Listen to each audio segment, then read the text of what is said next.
Morning, everyone. Welcome to this week's and somewhat new edition of the Arkansas Broadband Leaders Network, ABLN. We're on a new schedule, and we'll talk about that more in just a second. For anyone who may be new on these calls, as we move throughout the presentation, please go ahead and utilize the chat function and insert any questions that you may have throughout the presentation into the chat box, and we'll get to them at the end. We have a Q&A session of the call at the end, and so we'll go through the chat box and look at any questions if there are any, and also offer an opportunity for folks to come off of mute and discuss or whatever you have. We'll do that at the end of the call. So as we go through, please input your questions into the chat. Let's get started.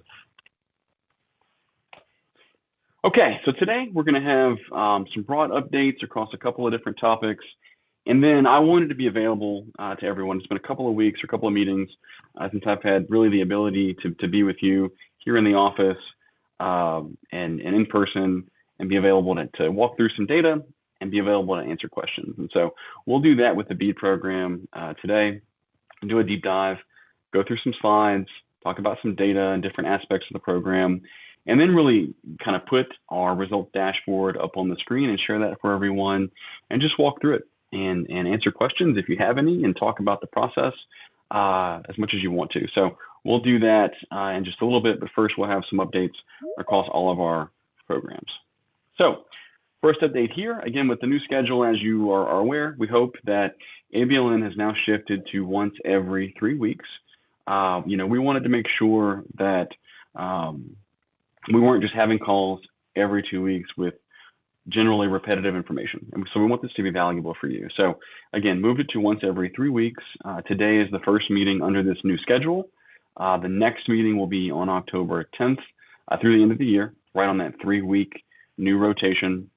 At the beginning of next year, we'll send out an updated ABLN series 2026 for next year, again, on that 3-week rotation. And so look for that calendar hold to come at the beginning of the year and move forward there. So just wanted to highlight that we are on the new schedule starting today.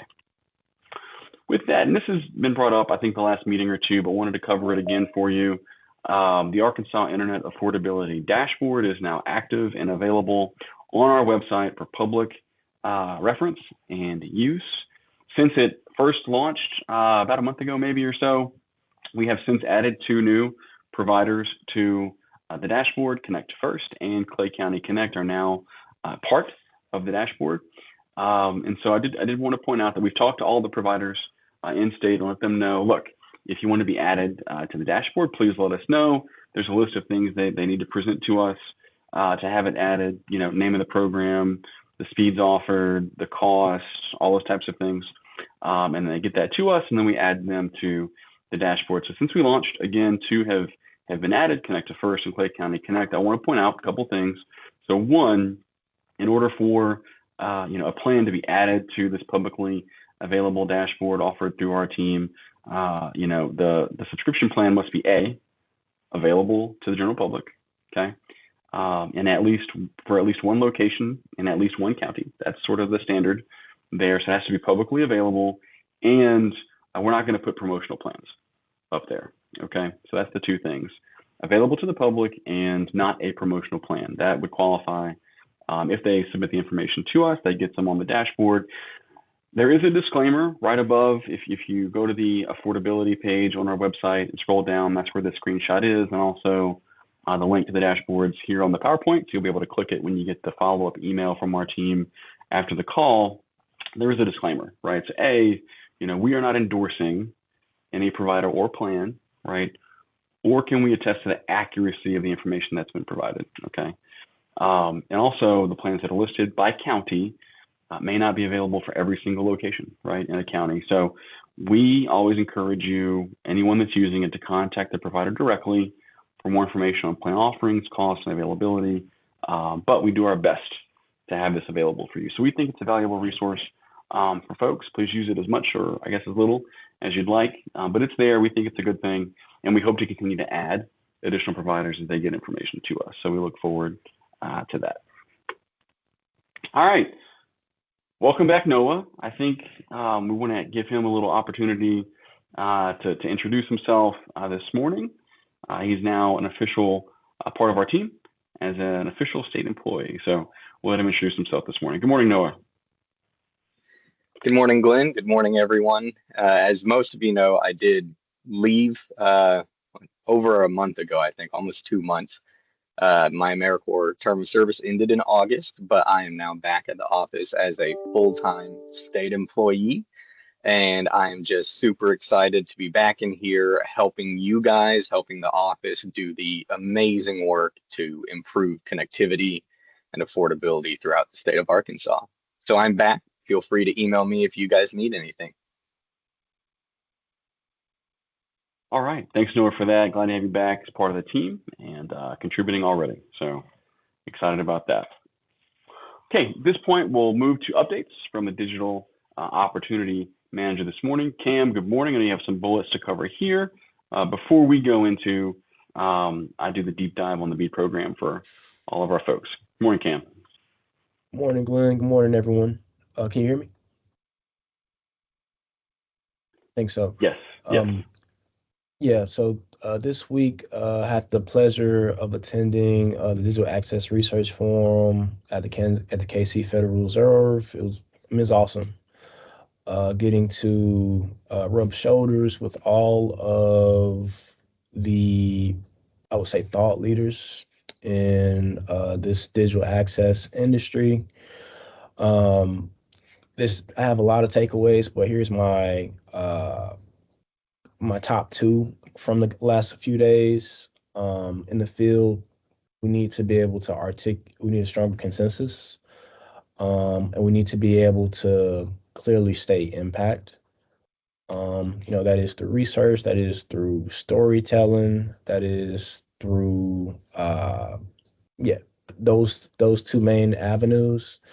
And so I'll look to support our practitioners. We have quite a few programs out there, just taking a glance, in like helping us form those stories, share those stories, and then we'll look to talk to our schools to hopefully instigate, if that's the correct word, more research. Another takeaway, the way they framed the work is creating access to that's infrastructure, or are we focused on adopting digital adoption, and that will encompass all of the work around people subscribing, people using digital skills, people having devices to bring it inside the home, or devices to use at places that are connected. So it's interesting framing. Great event. Loved every second of it. Super grateful to get to attend that. Also, next time we meet, it's going to be on October 10th. It's going to be Digital Opportunity Week.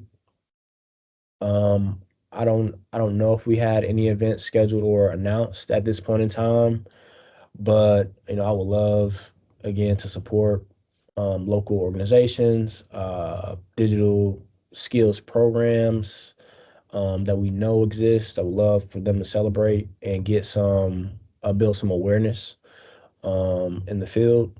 So there's a social media link to the webpage. A lot of resources there, talking points, a sample press release, graphics, etc.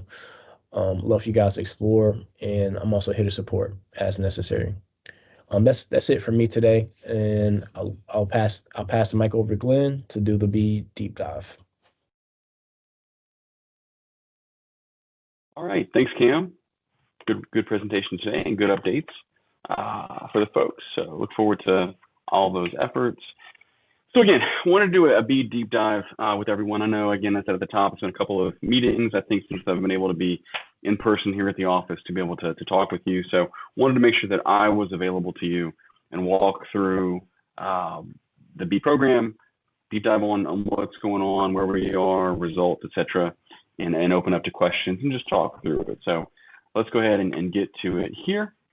So first, and again, as we go through, please, if you have questions, let's put them into the chat box, and we'll get to them, and we'll go through them. And at that point, we can do, folks can come off of mute, we can discuss things and all the good stuff. So be immediate timeline here. Couple things. So our team's going to go out and talk about the program and what's to come on deployment and construction and all the things, and talk to providers and kind of do it in group settings. So likely 25 visits with 3 counties at each stop.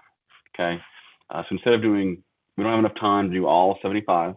And so we're going to try to do 25 with groupings of 3. So for example, if we have one here in Little Rock, we could do like Pulaski County, Faulkner,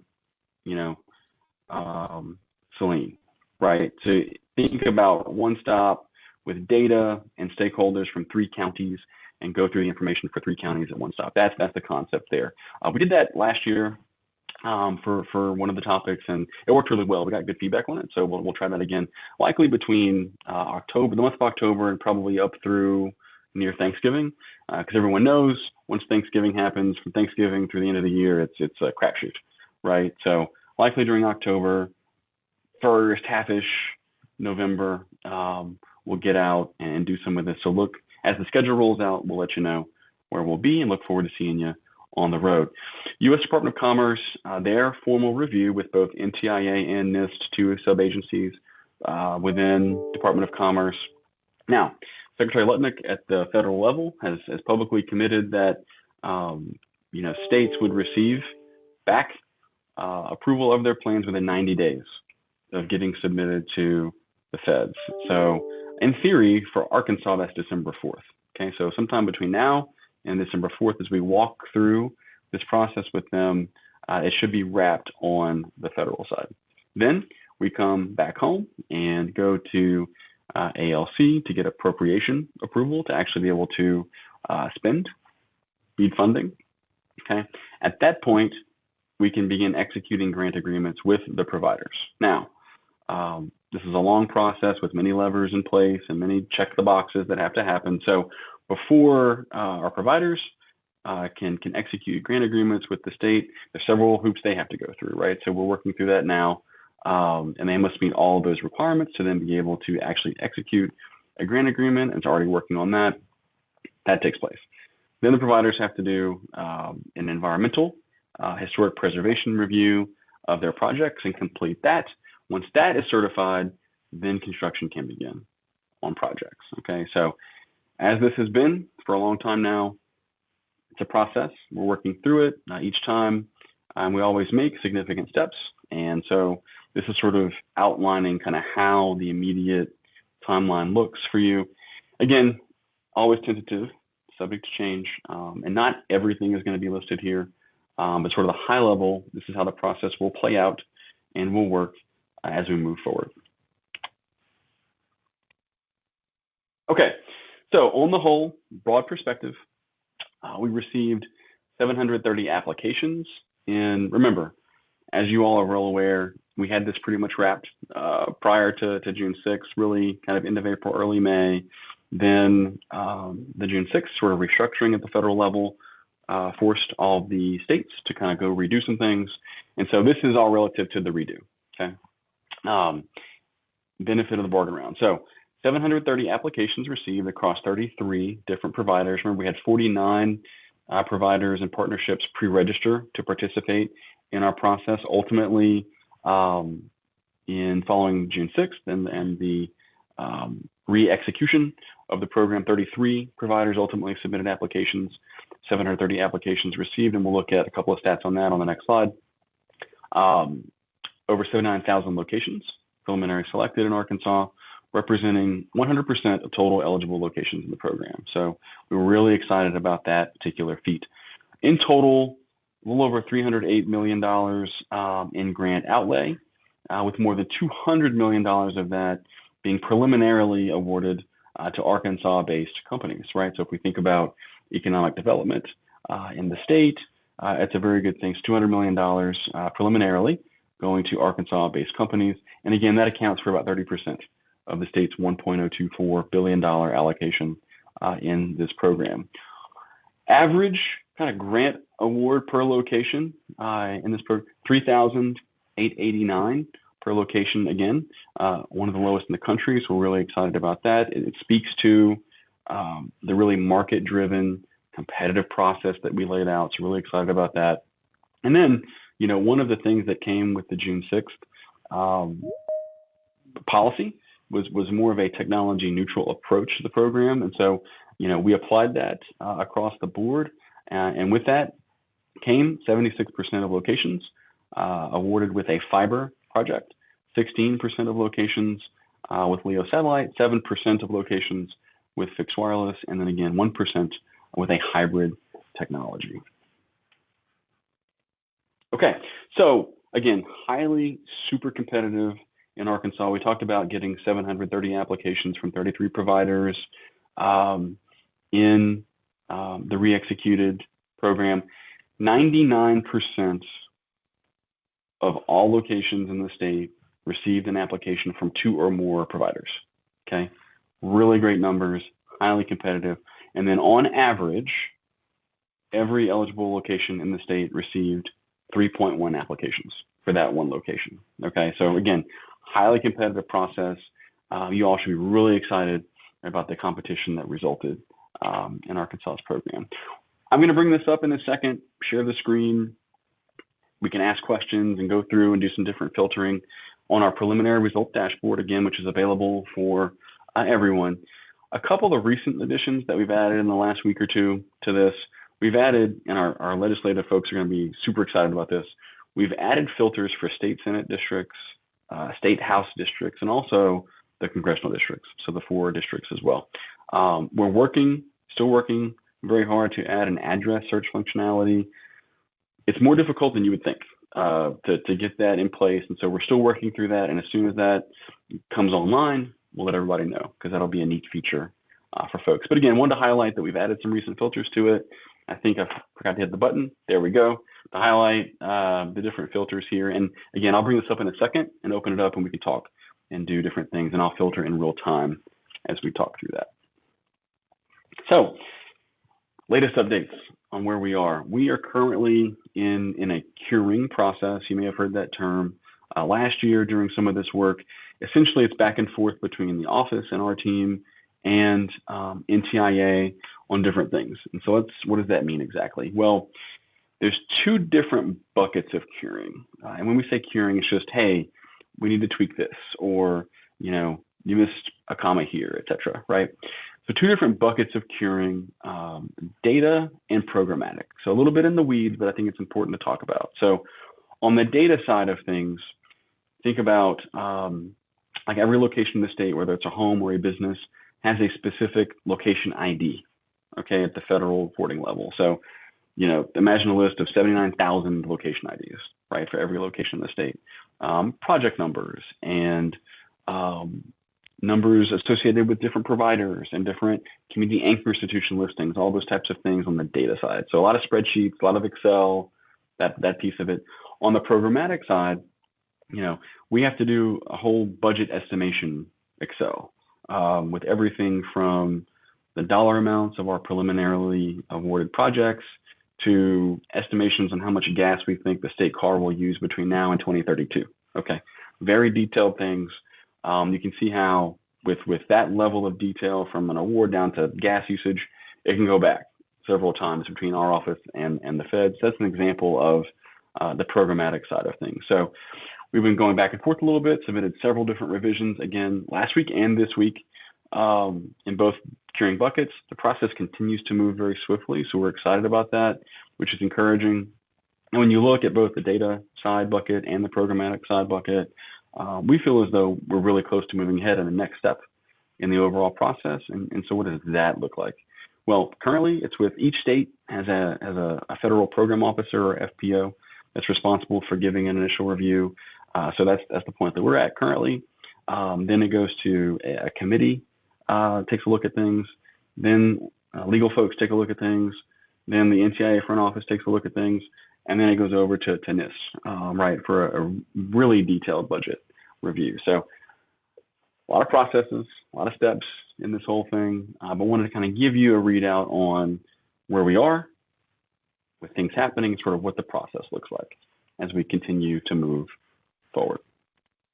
Okay, I want to note here too, I think it's important for us to talk about briefly and we'll put more out on this as we continue to move forward, that really the BEAD program itself at the federal level and the Arkansas BEAD program here at the state level is really designed to save and protect taxpayer dollars. Okay, so on the saving taxpayer dollars bucket, originally our, again, super highly competitive market-driven program design plus the restructuring policy notice from June 6th, again, delivered one of the lowest average cost per locations in the country, that $3,889, and really applying that unbiased technology neutral approach, again, yielded the mix that we talked about earlier across fiber, LEO, fixed wireless, and hybrid. So again, heavily market competitive, driven design, saving taxpayer dollars. We should really be excited about that. Also, and this is important too, this program is designed to really protect taxpayer dollars as well. So we're going through this comprehensive review process prior to grant agreement execution with our provider. So making sure all the boxes are checked, T's are crossed, I's are dotted, and that our preliminary awardees are actually able to meet everything they have to meet and actually execute grant agreements with the state. So that's built in. We're using a fixed amount subaward process plus milestone disbursements. What does that really mean? That means that providers in the BEAD program, when these ISPs are out there getting this stuff built, we are going to disperse funding to our providers based upon them actually completing the work. Okay, so it's not based on your traditional reimbursement model where, okay, someone has spent X amount of dollars, let's turn in our receipts and get reimbursed for it. Not how this one works. This is based on action. Okay, so our providers will be dispersed, not reimbursed, dispersed funding based upon them completing milestone accomplishments and actions. Okay, so if they're not, and it's kind of at the bottom, if they don't build out what they're supposed to build out, they're not getting paid. And if they build out what they're supposed to build out, they will get paid. Okay, that's how this program works. Again, built to protect taxpayer dollars. We're instituting a risk-rated monitoring program as well, and so we're going to look at all of our providers and awards that are out there, and everyone's going to be rated and appropriate monitoring, for providers to make sure that things are going as they should. So we're instituting that as well. And lastly, as I said, look, if a provider does what they're supposed to do and gets things built out, they're going to get paid and everything works well. And if they don't, they will not receive funding. And ultimately, if we have to take something away from them, we will, and we'll find someone else to do it. So just want to highlight that the program is built to both save and protect taxpayer dollars, and that's very important in Arkansas that we do that. Okay, so with that, what I want to do is I'm going to stop sharing for just a second, and I'm going to go to the dashboard system and bring it up. So let me go, I'll start at the website that way, just in case anyone hasn't seen it or doesn't know how to get there. Let me go back and share. Okay, so our dashboard is available publicly, broadband.arkansas.gov. Okay, that's our website. When you land on the page, you'll notice we have a couple of headers here. Our three pillars, we've always talked about: access, affordability, opportunity, but also the BEAD header for the BEAD program. Click that, scroll down, keep scrolling. This is a good call out. We need to do, as a team, we need to do some cleanup on this page and make this a little prettier for folks. But the second tab under AR Connect resources here, okay, second tab, preliminary results dashboard. And this illustrates and visualizes for you our program. And it looks a little funny this morning on the left as far as technology type. Let me try Chrome real quick to see if that makes a difference. So hang with me. Check that. And if it's the same, that's fine too. I'll use that. But I just want to make sure it's not a browser issue. Let me take a look.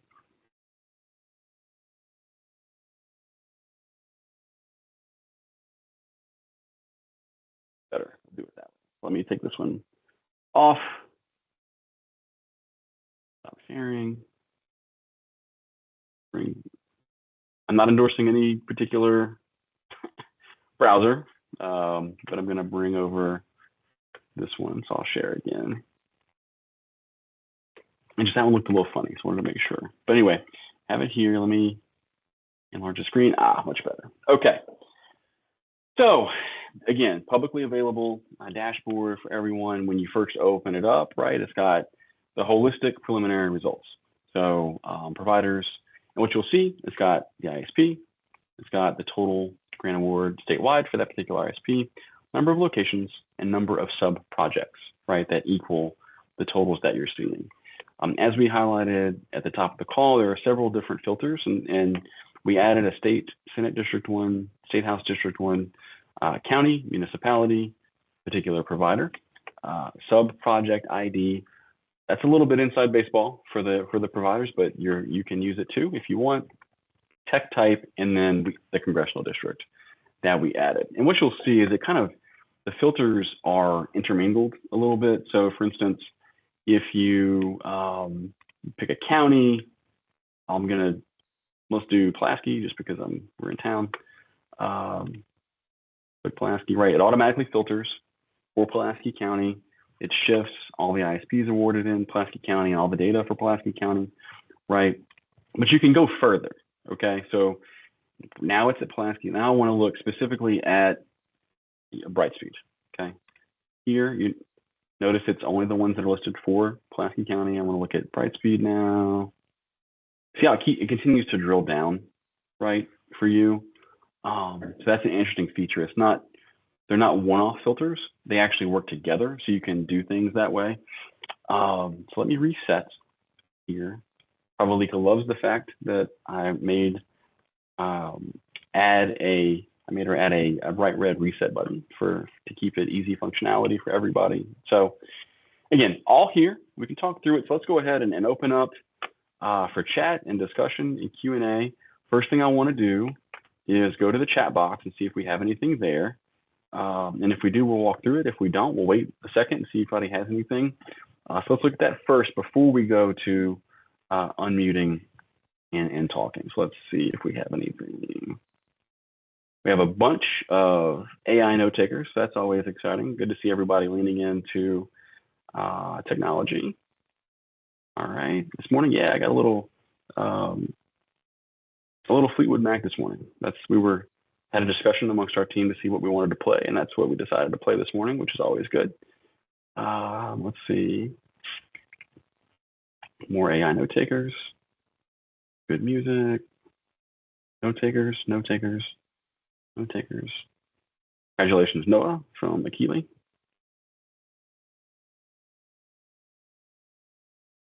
Everybody's using AI note taker, so good job, I guess. Okay, so Mike, all right, so first out of the gate, how was technology neutral selected? Great question. So what we did for this particular program, remember, NCIA's mandate to us was you have to have a technology neutral process, right? That's unbiased. And that's the way that we executed our program following June 6th. And so to meet that standard, we evaluated several. So we looked at every single sub-project area. There were 256, I believe, sub-project areas across the state. And again, those 730 applications that came in, right? And so we looked at every single project area or sub-project area against every single application that came in. A little bit in the weeds, a little bit complicated. But essentially, we had to evaluate, the state of Arkansas chose to evaluate several things. One, for each individual sub-project area, okay? And remember, there were 256 across the entire state. Average precipitation, geographic and topographical slope of the particular geographic footprint of the area. We looked at, now mine's blanking, it's been so long. So precipitation, the slope, I'm blanking this morning. There were 4 total: precipitation, slope, density of locations. Okay. Was another one. Hey guys, help me out. What was the 4th? Yeah, there you go. Thanks, Cam. Yeah. So average precipitation, okay, for the sub-project, geographic footprint, slope, location density, as well as tree canopy coverage for all 256 sub-project areas, okay?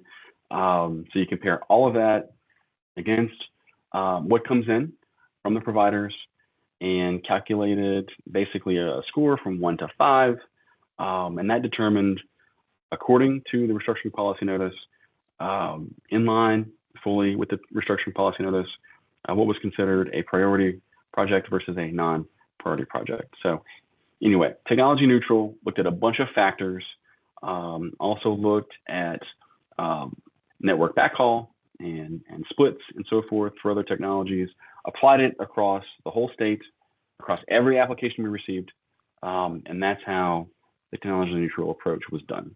And again, every single technology, and that's the one thing too that we like to highlight, every single technology that was applied for in Arkansas was able to achieve priority broadband project status for at least one or more projects in our program. So there was no one factor that was determinative that either granted someone priority or kept someone from being priority. It was neutral. It was a weighted average, and that's how the process worked for us. Okay, let's see. Someone's on a basic otter plan with only 30 minutes, so someone may need to upgrade their stuff. Yeah, Cam and Mark helped me. It's been a long week, so I forgot the fourth one, but we got it. Let's see, Alyssa. Yep, additional folks on the basic otter plan. But yeah, so look, we can ask questions about the process. We can talk about our dashboard and filters and look at certain counties or municipalities or anything you guys want to do. We have another 22 minutes, so we'll just sit for a second and see if anything comes in the chat box.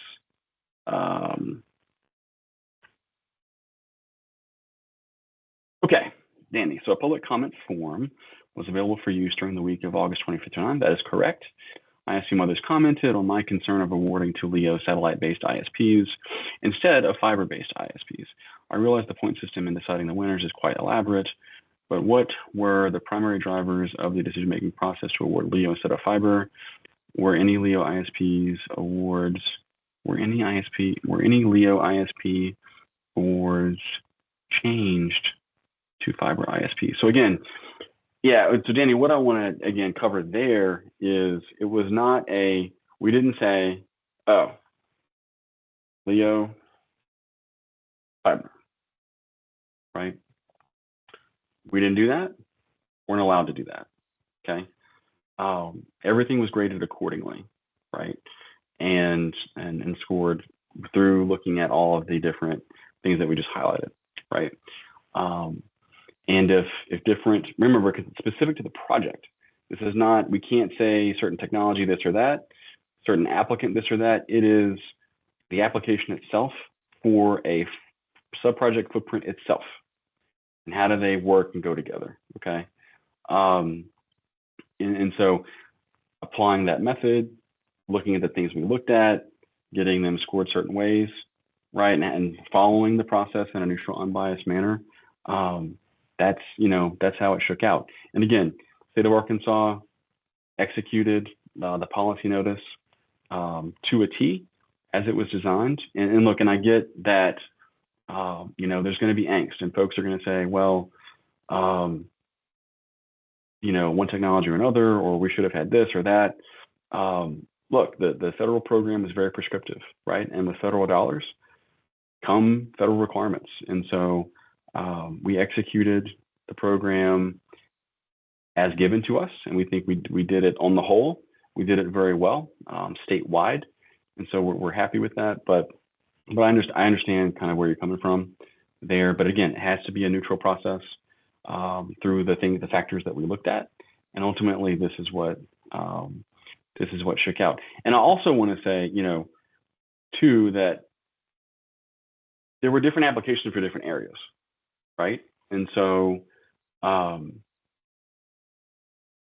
we also have to look at what came in for what areas, and that plays a part too, okay? Because we can only go through and evaluate what we have received. And that's an important part of the process as well.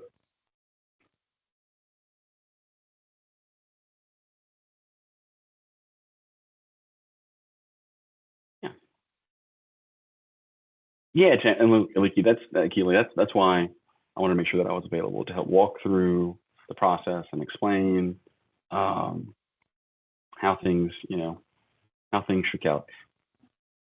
Very complicated, but we were able to execute it ahead of schedule, which is always good.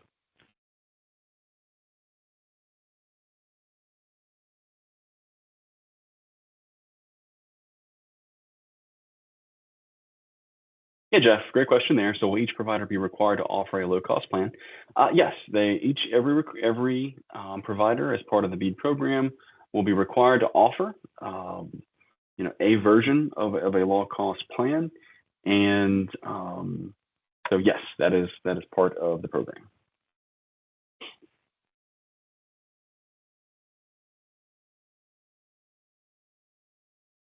Okay, Todd. So are awards given before NTIA BEAD program now under the umbrella of BEAD program? Yeah, Todd, do you want to come off mute and maybe explain that a little bit for me? Kind of expand on that, so I make sure I can get a proper response to you.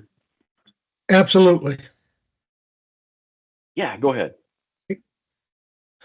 No, I was wondering because there were a lot of grants that were given out from 2018 on from different Okay, so you mean generally? Yeah, generally. Yeah, Todd. Look, there's a lot of programs. You're right. BEAD is the latest iteration of a federal grant program, funding ISP build out and upgrades. But it's just one, right? You have the short answer is no, not under the umbrella of the BEAD program. So FCC has a bunch of programs they run. USDA has some stuff. Treasury is operating projects that were done through CPF or SLRF funding, or CARES actually too. And so they're all different programs. And now there's been a push at the federal level to have them talk to each other a little more, and kind of coordinate a little more. And they're doing that. The coordination has been better recently in the last year or two.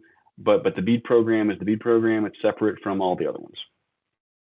So how is Arkansas State managing the other programs in conjunction with what you're doing? Yeah, so some are managed by us and some are not, right? So the 79,200, 237 as of this update, 79,000 locations of the BEAD program have been deduplicated. Okay, so fancy word, just meaning these locations were not subject to any of the other grants. Okay, so we've gone through a big process around making sure that a location is only part of one program. Okay, so you have, that's pretty self-explanatory. So these locations are BEAD locations, and if they're a BEAD location, that means they're not part of an RDOF location. They're not an RDOF location, or a USDA Reconnect, or a stateside CARES or SLRF or CPF project. You look total across the state. There's about 420,000 locations across Arkansas that are part of a grant program. Some of those are federally run directly. Some of the about 100. So for us, about 210,000 locations are going to be part of what the state has done. Okay. And I guess about 220,000 are different other federal grants that are administered directly by the federal government and don't involve us at all. But all the locations have been deduplicated. And so they're only subject to one particular grant program. That's helpful. Yeah, I'm just wondering who's managing the other grant programs at the local level. Is that going to be you guys, or? That's a good point. So again, that's a great call out, right? So if it's for instance, the FCC RDOF program, that's between the FCC and the provider. And there is not local involvement in that other than the provider having to get required permits, right, to go down a certain right of way or road or what have you. And so sometimes there's local involvement. We try to do it through the grants that we run. Sometimes on these other programs, there's not. And that's been a call out that some folks have had and said, hey, there needs to be more local coordination with some of these. And we can't control that because it's not our grant if it's a direct federal grant. But that's been one of the things too, is for instance, there's 200,000 locations that are part of these other federal programs that we don't administer. We don't really have insight into those. So a lot of times people will call us and say, hey, part of a grant. And then we go look and it's an RDOF grant through the FCC. And then we don't have any insight into it. And the only way that we can really help is to direct them to the provider or the FCC because they don't report to us because it's not our grant. So a little nuanced. It is a little nuanced and confusing and complex depending on which location we're talking about. But we try to do our best. And so what I would, I guess to put a wrap on it, what I would say, if there are questions about any of the grants, whether it's ours or not, we work to connect people that it is involved, right? So if someone gets with us and it's an FCC grant, we try to connect them with the FCC and make that connection happen and introduce folks so they can talk, or with a particular provider. So we make those connections all the time on different grants. And so we can, although we don't regulate or, have control over a lot of those grants, we can help make connections and have people connect and talk about things. So that's the best way that we have tried to approach it. So we can serve as a conduit for the grants that are not ours. Okay. Yeah, and if there's more to that, just send me an email. If there's more you want to discuss there. I know it's not a perfect answer, but that's part of the complications of this whole thing is that you have the feds doing a lot of grants on their own that I have no insight into, right? Don't receive reporting and not involved with. And it's a big gap, but we try to be a conduit and help connections happen for folks that are interested in learning more about updates on those particular programs. Yeah, it just makes it harder to keep an eye on what's going on and who's doing what. It is. Without a single point of contact. It is. It's hard. So we try to serve as that contact, but you're right. If someone calls in and says, oh, there's a truck and they're laying fiber, et cetera, it takes work for us to figure out what that may be, right? Because not only do you have all these grants, look, there's a lot of providers out there building and upgrading with their own capital. That's not part of a grant, too, right? And so, yeah, there's a lot of moving parts, but we try to be a conduit when we can. All right, thanks. Thanks, Todd. Okay, let's see. Todd, about the awards. Okay, was there a minimum performance criteria across the state? Yeah, Mike. So broadly, for a home or a business to be eligible for the BEAD program, okay, that particular home or business had to have the maximum access that they had access to, less than 100 by 20, okay, and also not have been subject to a different grant to date, whether federal or state. So those two, if you weren't part of a federal or state grant to date, and you currently did not have access to 100 by 20, that qualified that location to be eligible for the BEAD program. Okay. CAI is a little different. On the CAI front, if a CAI, community anchor institution, had access to less than 1 gig by 1 gig symmetrical, that qualified them for the BEAD program. So those were the two different sort of eligibility criteria for the BEAD program. I think that's what you're asking. If it's not, let me know. Let's see, Mark, a good place to look at what other funding is deployed in your county is here. Yeah, so the FCC has several maps available, and he linked one for the folks to go check out.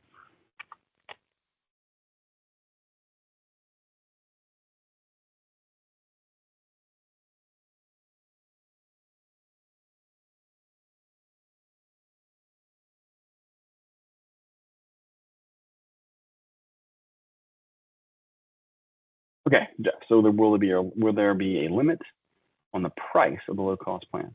No, it is all the providers that are going to eventually be, I guess, full-fledged awardees in the program have to offer some version of a low-cost plan, but there will not be a rate set by NTIA nor the state on that.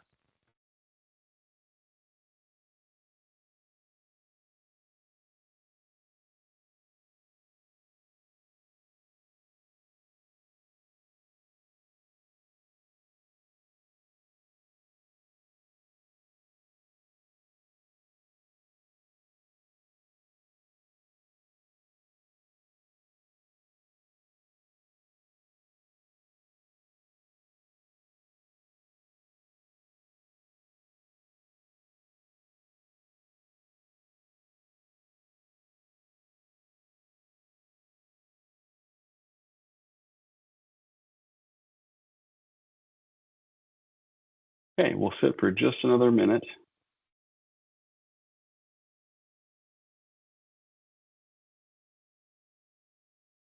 Again, while we wait, following the call, as you all are aware, if anybody's new, there is an email that goes out following the call that kind of recaps the call with notes, and the PowerPoint, a PDF version of the PowerPoint will be attached for your review. And we always send those communications following the call. Hey, Mark. Just one comment that comes to mind, if it's all right for a minute here. So with this BEAD allocation that's been reviewed for the final proposal, of the 23 projects that Glenn and team have collected that have in that final proposal, most of those have some buried underground fiber. This is kind of more of an announcement to the group than a question. But from some of the work, sorry, I'm Mark Pearson. I'm with Communities Unlimited. We're a nonprofit group based in Fayetteville. But we also have a lot of history working with water utilities.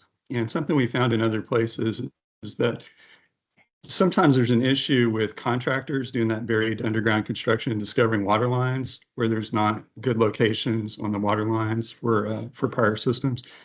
And so I think for any county officials, local officials, city officials, even if you're not on the board of that water system, there's a good window here for reaching out to the water systems in your county and asking, do they actually have maps of where their water lines are? Do they have good maps of where their water lines are? Because most of those fiber build projects, I think have put completion dates of 2029 or 2030 for when they'll finish that construction. And there's a little window that and you'd be surprised how often this happens, but for those lines that were built in 1970 or 1968, those water maps just may not exist anymore. And that information is in the mind of that operator who may still be there or not be there. But our group is a nonprofit group. We have a little bit of history mapping some water systems, doing some GIS mapping of water systems. So if that's something relevant to your community, I drop my email in the chat. Feel free to reach out if you need to put us in touch with anybody or discuss with anyone. But even if it's not us, I'd say this is a good window for just having kind of conversations with those water systems in your area. And then as these projects get kind of firmed up by December, they're going to know where those designated areas are for underground construction. Like in the spreadsheets that Glenn has, they have a certain amount of miles of underground fiber construction. I think may just be under about 5,000 miles across the whole state, but there's just a window for planning ahead. If we get some of that mapped, then there's less water line breaks and less repairs, less headache out in the future. So just kind of an announcement there, and I'll drop an email in case it's helpful to anybody to discuss that. Yeah, please do, Mark. Thanks for that. And I think it will be great. I'll work with you and Catherine on maybe the next. It's a good segue to maybe the next ABLN in 3 weeks. We can have you guys present on that particular program that you guys are working to fund, and we'll put a special call out to municipal and county leaders to make sure that they know, because they're all invited to these calls. We have over 1,000 invitees to do these ABLN network calls. And so we'll do a special call out to the municipal folks and county folks to make sure that they know that Communities Unlimited, if we can get you, you and the team 3 weeks from now. So one of the next calls or two, we'll try to get you guys on and have you formally present on this utility mapping program that you guys have available to municipalities. Sounds great. Thanks, Glenn. Yeah, thanks, Mark. Great call out there.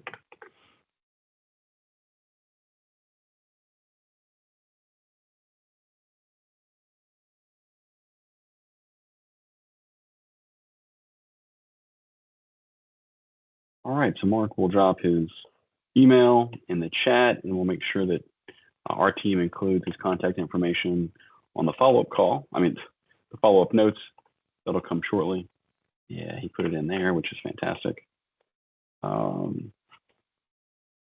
Make sure we grab that for you and have it in the notes. And we'll give it just a second. See if we have anything else before we go for today.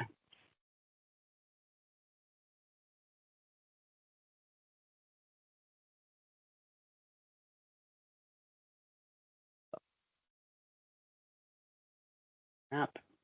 Again, publicly available. Dashboard is great resource. We use it on the road now all the time. It's good to have a visual. So.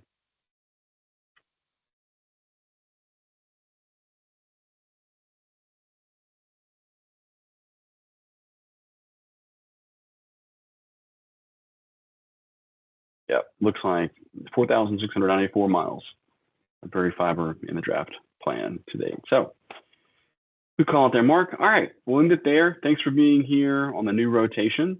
And the follow-up email will come from our team shortly with all of the information, notes, and PowerPoint. Have a good, safe weekend. And we'll see you soon. Thanks.